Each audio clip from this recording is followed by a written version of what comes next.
இப்படி சொல்லுகிறது. 1 யோவான் 5வது அதிகாரம் 14, 15 ஆகிய வசனங்கள். நாம் எதையாகிலும் அவருடைய சித்தத்தின்படி கேட்டோம், அவர் நமக்கு செவி கொடுக்கிறார் என்பதே அவரை பற்றி நாம் கொண்டிருக்கிற தைரியம்.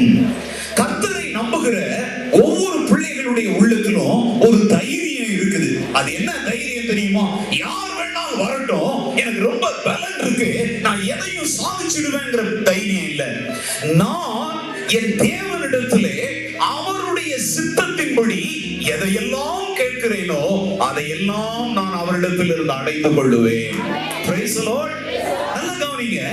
வாழ்க்கையில உயர்வடையணும், வெற்றி அடையணும், விரும்புகிற எல்லாம் நடக்கணும், நடப்பதெல்லாம் நன்மைக்கே அப்படின்னு நீங்க சொல்லணும் அப்படின்னா முதல் ரகசியம், secret number 1, you should know the will of God in order to be successful in your life.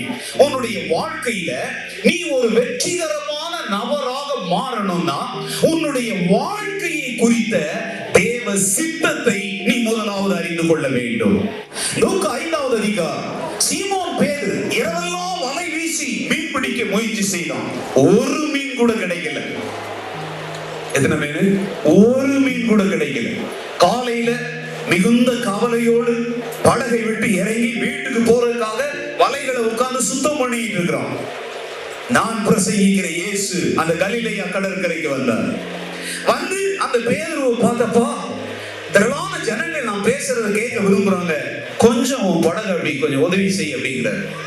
அதுக்கப்புறம் அவர் சொல்றாரு, உன் படகை கொஞ்சம் ஆழத்துல தள்ளி போயிட்டு உன் வலையை என்ன பண்ணு, வீசு. அவன் ஒரு நல்ல மீனவன்.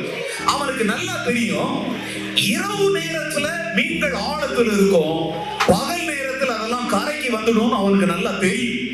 ஆனா இப்ப ஆண்டவர் அப்படியே மாற்றி சொல்றார், மீன்களை பிடிக்கும்படி நீ எங்க போ, ஆழத்திற்கு படகை தள்ளி கொண்டு போ. இவனுடைய ஞானத்திற்கு அது விரோதமானது, அவன் இதுவரைக்கும் அறிந்திருக்கிற அறிவுக்கு அது வித்தியாசமானது. ஆனாலும் பேதுரு என்ன சொன்னா தெரியுமா? ஐயரே, இரவு முழுதும் நாங்க வலை வீசியும் ஒன்னும் கிடைக்கல, ஆகிலும் even though Lord உம்முடைய வார்த்தையின்படியே வலையை என்ன செய்கிறேன், போடுகிறேன். வலையை வீசினான். நடந்தது என்ன தெரியுமா? வலை கிழியத்தக்கதாக, வலையை இழுக்க முடியாத அளவுக்கு, மற்ற படகுல இருக்கிறவங்களும் வந்து உதவி செய்ய வேண்டிய அளவுக்கு காலியான வலையாயிருந்த பேதுருவின் வலை இப்பொழுது மீன்கள் என்னும் ஆசீர்வாதத்தினாலே நிரம்பி வழியும்படி என் தேவன் செய்தார். நான் நினைக்கிறேன் அங்கங்க அலைஞ்சிட்டு இருந்த மீன்கள் எல்லாம் பார்த்து, ஏய் மீனே ஓடு, என் வார்த்தைக்கு கீழ்ப்படிஞ்சு ஒரு மனுஷன் வலை வீசி இருக்கிறான், என் வார்த்தையை ஏற்றுக்கொண்டு என் வார்த்தையை நம்பி விசுவாசித்து ஒரு மகன் வலை வீசி இருக்கிறான், ஓடு உள்ளது என் ஆண்டவர் கட்டளை இட்டிருப்பாரு. இந்த காலவெளியில ஒண்ணு சொல்லட்டா, உன்னுடைய வாழ்க்கைங்கிற வலை பெருமையா இருக்கலாம், அது காலியான வலையா இருக்கலாம். நீ மாத்திரம் பேதுருவ மாதிரி என் சித்தம் அல்ல ஆண்டவரே, உம்முடைய வார்த்தைப்படி நான் செயல்படுகிறேன் சொல்லி உன் வாழ்க்கைங்கிற வலையை வீசிப்பாரு. இதுவரைக்கும் வெறுமையா இருந்த அந்த வலை இன்று முதல் நிரம்பி வழிவதை உன் வாழ்க்கையில நீ நிச்சயமாய் காண்பாய். தேவ சித்தத்துக்கு தங்களை ஒப்பு கொடுக்கிற எவரையும் வெட்கப்பட விட என் தேவன் அவ்வளவு சாதாரணமான தேவன் அல்ல. அவர் தன் வார்த்தையின்படி செய்கிற தேவன். Praise the Lord. இன்னும் எத்தனையோ நான் சொல்ல முடியும்.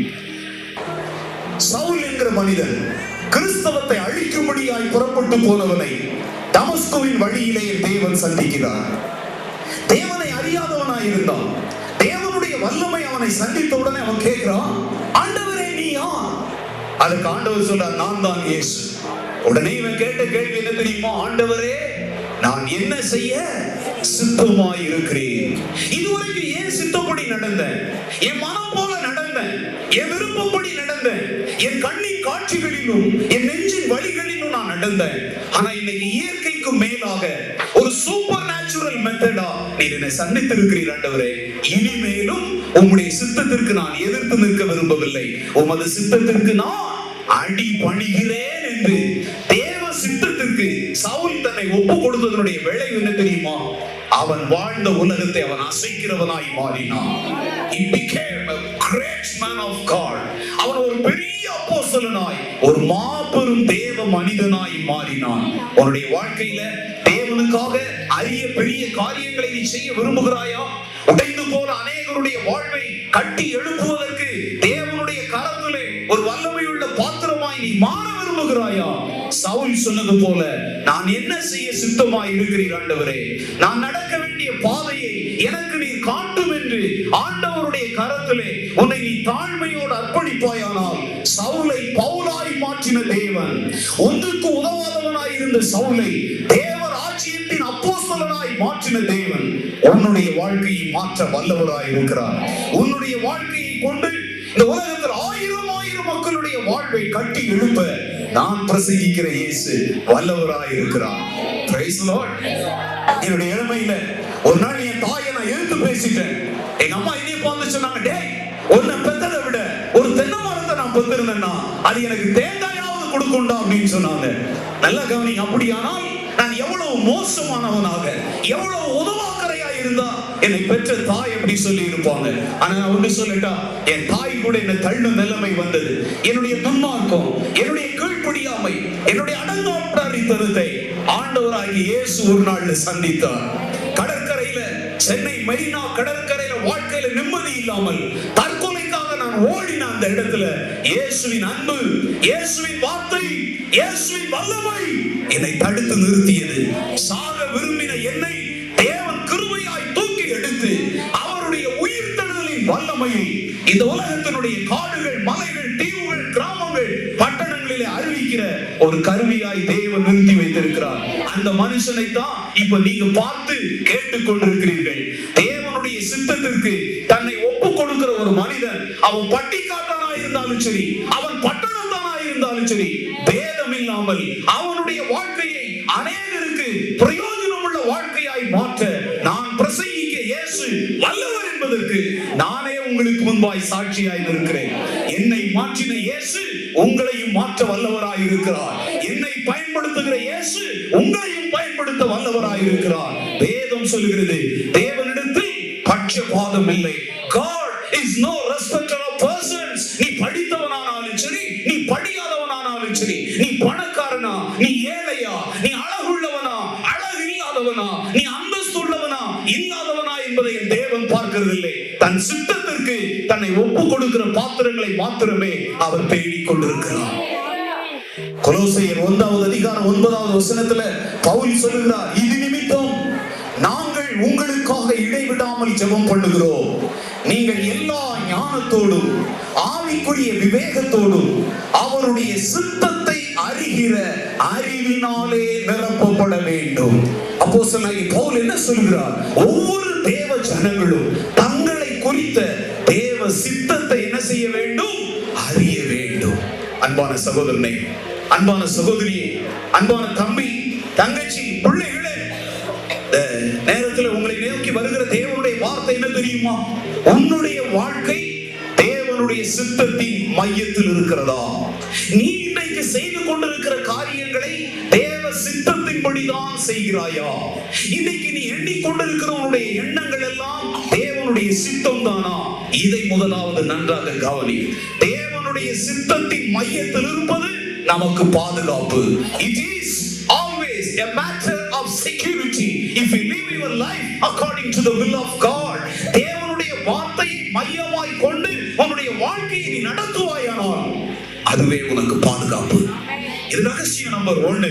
உன்னுடைய வாழ்க்கையில நீ வெற்றி அடையணும்னா, உன் வாழ்க்கையில நீ உயர்வு அடையணும்னா, நீ செய்கிற, நீ சொல்லுகிற, நீ திட்டமிடுகிற எல்லாமே தேவ சித்தம் தானா என்பதை முதலாவது அறிந்து கொள். வேதம் சொல்லுகிறது, நீங்கள் இந்த உலகத்திற்கு ஒத்த வேஷம் தெரியாமல் தேவனுடைய நன்மையும் பரிபூர்ணமான சித்தம் இன்னதென்று பகுத்தறியத்தக்கதாக என்று வேதம் சொல்லுகிறது. அப்படின்னா அர்த்தம் என்ன? மற்றவங்க போற பாதையில நாம போக முடியாது. சிலர் சொல்லுவாங்க, ஊரோட ஒத்து போனுங்க அப்படின்வாங்க. ஆனா நான் சொல்றேன், ஊர் பின்னால சுத்த தேவன் நம்ம அழைக்கல, அவர் பின்னால போகத்தான் தேவன் நம்மை அழைத்திருக்கிறார். என் பின்னே வாருங்கள் என்று இயேசு அழைத்தார். உன்னை அவர் பின்னால போக அழைத்திருக்கும் பொழுது நீ யார் பின்னாலேயோ போயிட்டு இருந்தனா உன் வாழ்க்கை தோற்று போயிடும். In order to be successful in your life, you should know the will of God. உன்னுடைய வாழ்க்கையில நீ வெற்றி அடையும்படி நீ முதலாவது செய்ய வேண்டிய காரியம், நீ செய்கிற எல்லாவற்றிலும் தேவனுடைய சித்தம் என்ன என்பதை முதலாவதாக அறிந்து கொள்.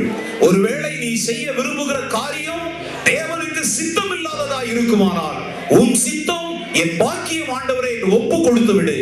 தேவன் ஒரு கதவை அடைப்பாரானால் உனக்கு அது நஷ்டம் அல்ல, அது உனக்கு பாதுகாப்பு. If God closes a door, it is not a loss, it is always security. தேவன் கதவை அடைத்தால் ஒரு தீமையிலிருந்து உன்னை பாதுகாக்கிறார் என்று அர்த்தம் தான். ஒருவேளை தேவன் ஒரு கதவை திறப்பாரானால் உனக்காக வாய்ப்புகளை அவர் திறந்து கொடுக்கிறார் என்று அர்த்தம்.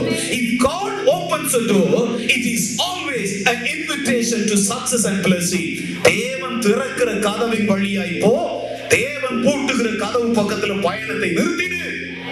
தேவனிடத்துல கேள், ஆண்டவரிடத்துல பேசி, ஆண்டவரே உங்களுடைய சித்தத்தை எனக்கு காண்பியும் நீங்க கேட்டீங்கன்னா அவர் எல்லாரோடும் பேசுகிற ஆண்டவர்.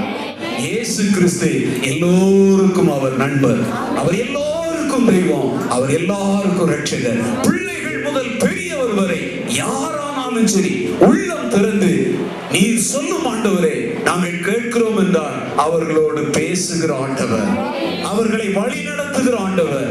இயேசு சொன்னார், நான் உனக்கு போதித்து நீ நடக்க வேண்டிய வழியை உனக்கு காட்டுவேன், உண்மையில் என் கண்ணை வைத்து உனக்கு என்ன சொல்லுவேன், ஆலோசனை சொல்லுவேன் இயேசு சொல்லி இருக்கிறார். சில இடத்துல போய் நம்ம ஆலோசனை கேட்க போனா கூட நான் பிஸியா இருக்கிறேன் நீங்க அப்புறமா வாங்கன்னு அனுப்பிடுவாங்க. ஆனா இயேசுநாதர் ஒருபோதும் பிஸி கிடையாது. தன்னிடத்தில் வருகிற எவரையும் அவர் புறம்பே தள்ளுகிறவர் அல்ல. அன்பான சகோதரனே, அன்பான சகோதரியே, ஆலோசனை இல்லாம, வழி நடத்துதல் இல்லாம, யோசனை இல்லாம, உதவி செய்வார் இல்லாம, வாழ்க்கையில வாடி வதங்கின ஒரு பயிரை போல, மழைக்காக காத்து நிற்கிற பூமியை போல உங்களுடைய வாழ்க்கை வெறுமையில இருக்குதா? முதலாவது காரியத்தை நீங்க நல்லா கவனிங்க. யோசனையில் பெரியவர், செயல்களிலே வல்லவர், ஆலோசனை கற்றவர், அதிசயமானவர், ஒப்பற்றவர், உயர்ந்தவர், உன்னதமானவர். இயேசு கிறிஸ்துவினுடைய சித்தத்திற்கு உங்களுடைய வாழ்க்கையை ஒப்பு கொடுங்க. மரியாளை ஆசீர்வதித்த ஆண்டவர், சவுலை ஆசீர்வதித்த ஆண்டவர் உங்களையும் என்னையும் ஆசீர்வதிக்க உயர்த்த வல்லவராய் இருக்கிறார். ரகசியம் நம்பர் 1, தேவனுடைய சித்தத்தை அறிய வேண்டும்.